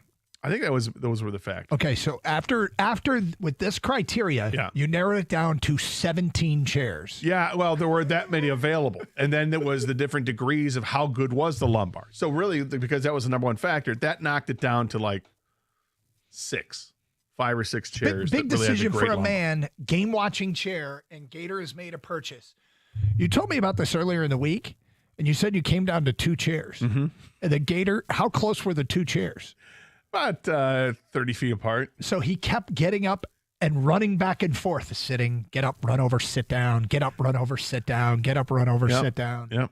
Did you do a faux nap or anything at all? Like, just to get a feel of how would you feel napping in that chair? I did not. I mean, fell asleep? I actually felt kind of weird if I was going to sit reclined for an extended period of time. But getting up and going back and forth multiple times was not weird at all. No. But you know how it is when you got it down to 2, you're like, oh, what am I doing? Like if you're looking at TVs, it's the same thing, right? Is this one better? And you go over and watch this, but this one looks, I know, but and then you end up really going to Google reviews or something like that and figuring it out. But the chair is different because you can actually sit in it and all that. But was it a close call, or did one chair? It was just a reasonably eventually... close call. And then in the end, I'm like, it really shouldn't have been that close because one was a rocker and the other one wasn't. So yeah, it ended up being. I'm very happy with the selection. We'll find out tomorrow just how happy I am when it goes into full operation. Well, we want you to report back. Yeah, but you asked for the weekend, so that's part of my day tomorrow. I don't know. I might have to play some. I gotta play some golf though. It's going to be too nice. Although it might rain tomorrow afternoon, but So just so we know, back to the chair. Yeah, back to the chair. Yeah. I don't care about golf. Gator, the first game of consequence that you can watch in the new chair, depending on when it arrives in the window. If it arrives at 1 o'clock, lines kick off at 1. I'm pretty sure it's not going to show up at 1. But yeah, If it arrives closer to 4 o'clock, the Tigers play a 6:10 game Saturday night. I'm guessing the Tigers is going to be the first thing to get. So this will be drive it off the lot. Are you happy? With the chair for that Tiger game. Could be. Yeah. Although Saturday night, I usually go out Saturday night. So maybe. But by the time I come home, though, and then you're watching. Post going out? Yeah. There might be that little afterglow. Let's have another beer or a tequila, whatever the case is. All right, I'm excited for it. Good luck. Thank you. Good luck. We'll expect a report. Hope you two are happy together. Thank you. The other chair I heard is pissed. Yeah, I hope it's not the back out hug. I just don't. Yeah, what did you tell the other chair? Yeah, how'd you break it? It's not you, it's me. yeah, I did. That's exactly what I said. It's not you, it's me. I have the problem. It's my problem. I'm in a different space right now. You're just moving too much on me. Yeah, right. I need something more stable. Yeah. And then the chair says, "But I thought you said you wanted me to rock your world." I'm like, I do, but not. I didn't want it to be a rocker. Mm-hmm. That's the problem. Not all the time. Not all the time. Yeah. And what made this chair tough was because this one did not rock like all the other rockers did. Other rockers, you set it and you're already moving. This one, you had to make a little bit of an effort to get it to move, so it was close to being a wall chair. Yeah. But it wasn't a wall chair. So I feel like we need a picture of his new chair. Send it we got out, to get right? a picture. Maybe we'll maybe tweet one out from our account. We can get a picture of Gator's new game watching chair. Dude, it's not just for games; it's everything. Well, games, movies, yeah. Severance season 3, Yellowstone. Yep. Yeah. Well, Yellowstone's done, but the spinoffs are coming up. Kang, do you have a specific chair? I do. My wife hates it. She wants it's gone. It just doesn't match? Yeah, I guess. I don't care. I mean, that's right. I didn't buy it to match. I bought it because I like sitting in it. There you go. But the kids, they've kind of wrecked it a little bit. They take these running jumps and leap into the chairs, and now the chair rocks way more than it should rock, Gator. But you just described everything. The kids destroy everything in a house. So the wife wants new furniture. I'm like, just wait till they're old enough. I mean, there's no point in buying anything. I totally understand. We built a house like 20-something years ago. We're about to enter the phase where we finally get new carpet because we're like, what's the point? Right. Kids are going to ruin it like that. At any random time, you can walk in and there's like mud in the middle of the living room. So, all right. Well, we expect a full report on the chair. So Tigers, 9.5 game lead in the division.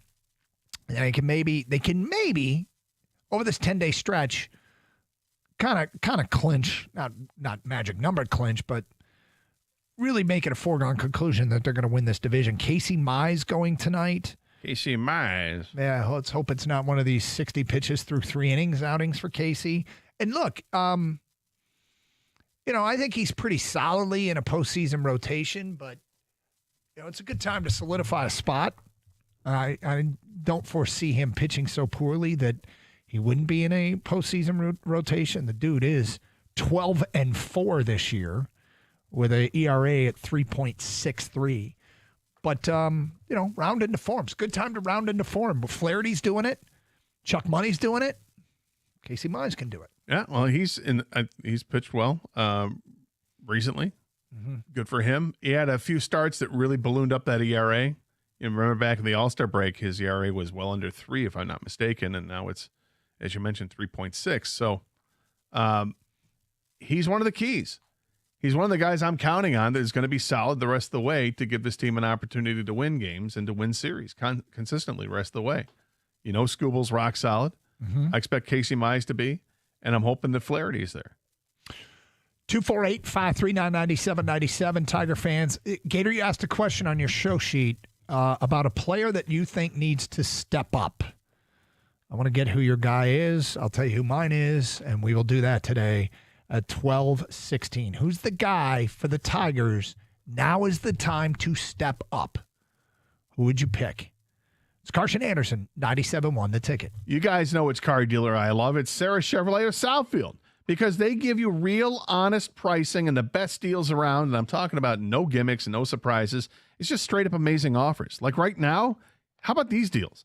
A 2025 Equinox EV for only $999 down, and it's just $159 a month. Or if you're more of a truck guy or a truck person, get behind the wheel of a 2025 Silverado 2FL for only $999 down. It's only $229 a month.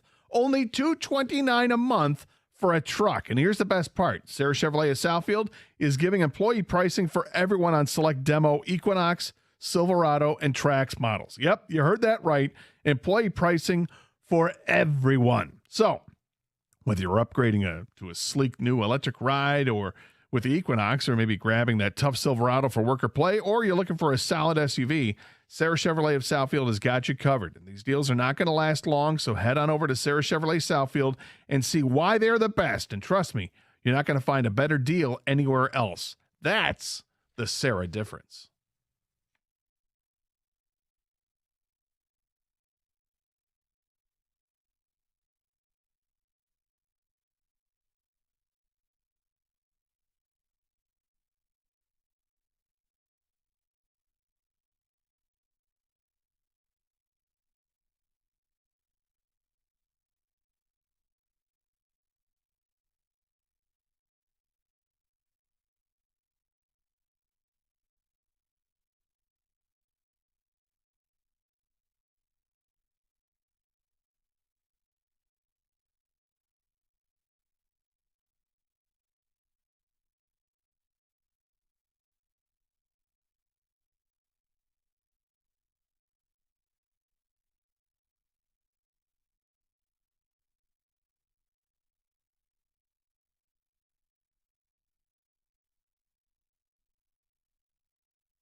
Big news in Gator's personal life. He has purchased a new chair. Really? Finally making that commitment. He's got a new chair. It's locking it down. It is a commitment. For Yeah. game watching and movie watching and TV show watching. And napping. It's an investment. Yep. Yeah. Needed We'll to find make- out if that hug's good enough. Yeah, Needed to be able to fit two. Him and his dog, that's right. Lois. So excited for you, buddy. Thanks. Congratulations on behalf Yes. of all guys. Yeah. Congratulations on your new chair. You guys jealous a little bit? I felt like but- we should have bought a cart or something, maybe. I know, right? Hey, buddy, congratulations. Is there going to be like some kind of engagement party here? I was gonna have planning on people having over? a shower. You have people Yeah. over? Yeah. Yeah. Hey, everybody, here's my chair. Don't sit in it. I wouldn't limits. want, no, yeah, we get it. Yeah. Oh, yeah, no. No. What are you talking? What are you, crazy? Of course not. You don't sit in another man's chair, man. Ever. I feel like this. I mean, that's why there's plastic around some of them. If you're going to have people over, you can put the Exactly, plastic. Yeah, right. but that's, you got the chair condom. Well, interesting. Yeah. I feel like the technology or the power technology that they have now with these chairs, Yeah. this is the world we're going to. Like the power base you have for beds. Yeah. It's kind of a game changer. If you have a power base for a bed, it's pretty great. I think the same thing is going to be said about the chair. Yeah. Well, I'm excited for you, buddy. Thank you. Okay, so Tiger needs to step it up. I'm intrigued as to what your answer is as we get set for the stretch drive. And I'll have to ask you a question if my guy qualifies. But who is the Tiger that needs to step up? Well, for me, it's Gleyber Torres. This is a guy who was so dependable earlier in the season, was always getting on base, was hitting for average, had some pop in the bat too, was knocking it over the fence when necessary. Just always seemed to come up with that clutch hit, that clutch at bat, drawing a ton of walks. And then we got into like late July into August, and he has struggled significantly since then. I think there's some signs that maybe he's starting to warm up a little bit. The bases loaded walk that he drew the other night, I mean, that was key, obviously. And I think we all echo what A.J. Hinch had to say was there's nobody you'd rather have in that situation than Gleyber Torres because he's so good at the plate with his selection. He knows how to lay off pitches or whatever. So I love that. But like I said, in August, it's not been good. He's hitting 179 for the month, and his OPS is just 556 for the month. And his July we started to see the downturn, and about halfway through July, his OPS for the month was only 707, and it started at 818 and ended up dropping like 20 points by the end of the month. And now he's at 756 for the season. So it's dropped significantly. But this is the guy that I feel like has the most potential to bounce right back because he's been a major leaguer for a number of years. This is a veteran player that you expect good things from and consistent things from. And no reason to think that this isn't going to be the same thing. I mean, this is like his 8th year in the majors, I think. Spent all that time with the Yankees. Yankees always preach patience at the plate, work the count, draw a bunch of walks. Them and the Red Sox, they do it to a T. And I love that the Tigers, some of the hitters on the Tigers can do that too. This is the guy who can really do it.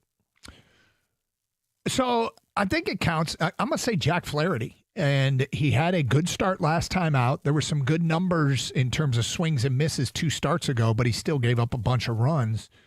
And in this month, his ERA is 4.5. It may have been his best start of the year his last time out, but I would go with Flaherty because I think they're going to need somebody other than Skubal that they can count on. Like Skubal, I feel like Oral Hershiser led a Dodger team like almost all by himself to a World Series. That's what my memory is that it was just Oral Hershiser and a bunch of dudes, and there's Hershiser won every time out and got a bunch of starts in the postseason and carried them, but it's probably not actually true, but that's what it felt like. I think it's hard to do in extra round of the playoffs. I'm going to go with Flaherty as the guy that needs to step up. Well, Flaherty's done it against the good teams. Now he's got to do it against the bad teams. Do it against the also-rans. I mean, against Houston, his last start was 7 innings and 3 hits, no runs. It was great.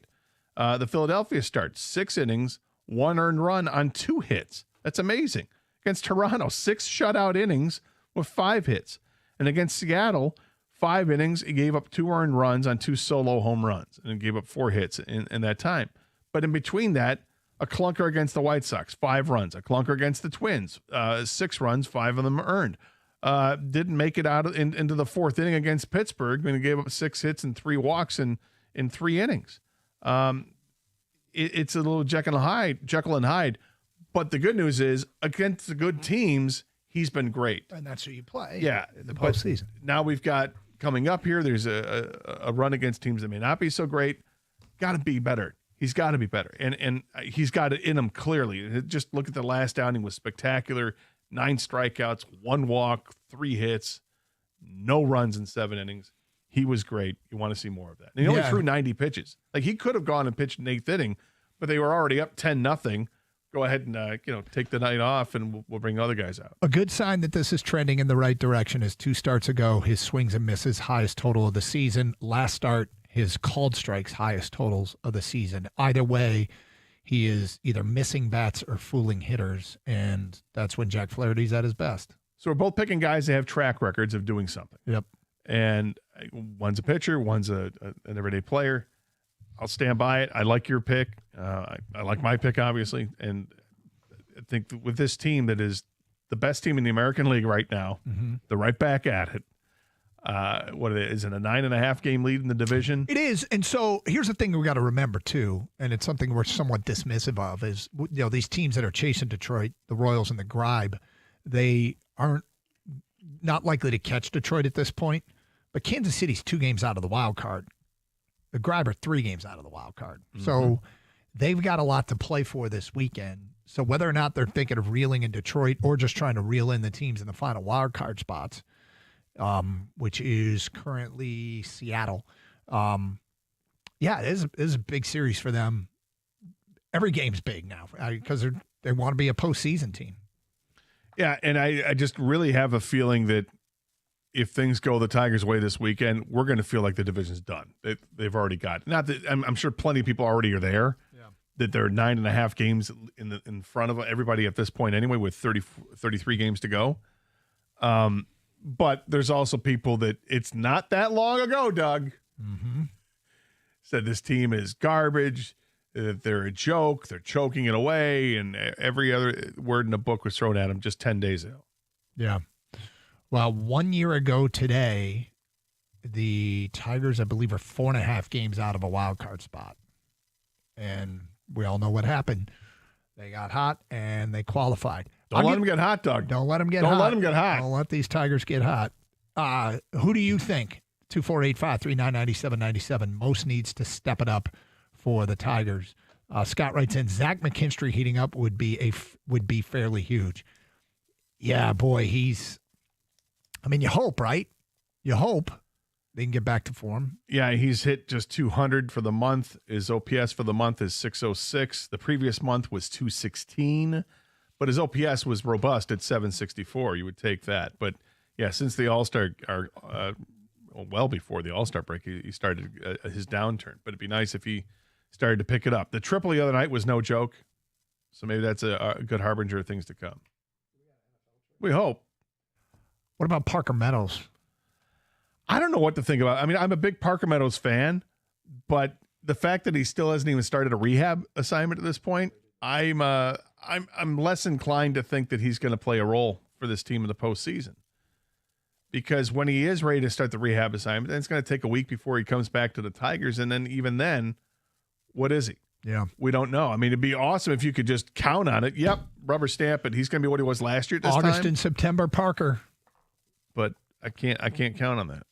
Okay, we have breaking news in the NFL. Mike Garafolo tweeting out at this hour that the Commanders have agreed to trade running back Brian Robinson to the 49ers pending a physical. San Francisco, according to Garafolo, gets a added punch while Robinson gets a fresh start alongside Christian McCaffrey in a run-heavy attack that will feed multiple backs. Brian Robinson en route to the Bay Area to take a physical, finalize the trade. The 49ers have been working to add backfield depth, envisioning often utilizing him and Christian McCaffrey on the field at the same time. No report yet on what Washington is getting back. Diana Rossini just tweeted out San Francisco is sending a 2026 sixth round pick to Washington in return. That's it? A 6th round pick for RB1 from Washington. Wow. He had like 800 yards rushing last year. Over 4 yards a carry, if I'm not mistaken. He's a solid running back. 6th round pick. They didn't want to pay him. Straight up. Nope. And now he's going to another team that's probably not going to pay him either. Yeah, that's why I wonder about this trade. Is he going to play for the Niners without a contract? I mean, why would you? I mean, you're on the team that went to the NFC Championship game. Now you just got yourself traded to a team that won 6 games last year, albeit they're a much better team than just a 6-win team. But well, it's about the money for him. Yeah, I get it, but he has no control over that. No, he basically the Commanders are like, now he's your problem. Yeah, and the Niners have to deal with that. But the Commanders, for fantasy purpose, by the way, people, Krosky Merritt is a guy that everyone has been high on. He's the running back in Washington. Yep. He's the rookie. He had a really good run the other night. He's been shooting up draft boards, and apparently the Commanders do like him enough to trade Brian Robinson Jr. though. Well, they have Austin Eckler. I know, too, but right? he's like the third down catching back. I hear you. But yeah, those are the two guys they'll be running with. Jacoby Krosky Merritt, a name that's gotten hot. Where do you play? You know what? I have no idea. I got to tell you, It was Arizona, I believe. it's a little embarrassing. I don't. It was Arizona. It's Ja'Cory, sorry. Ja'Cory Ja'Cory. Krosky My Merritt. apologies. Good for him. I don't actually. I mean, that's not much to give up, I guess, but now it's San Francisco's problem. Corey, he started his career at Alabama State, transferred to New Mexico, transferred to Arizona. What, a multiple transfer? Yeah, you don't say. All right, much more to do, including another edition of Would You Buy? Gators back in with Powerball tickets, drawing it's $700 million plus. It's Carson Anderson, 97.1 The Ticket. Despite warnings that we're under air quality alerts recently, you can still experience the difference of pure, clean air and water with CGC Home Services, featuring Kinetico, the best water filtration system available. We've got one in our home. Call CGC Home Services for superior water quality for your home.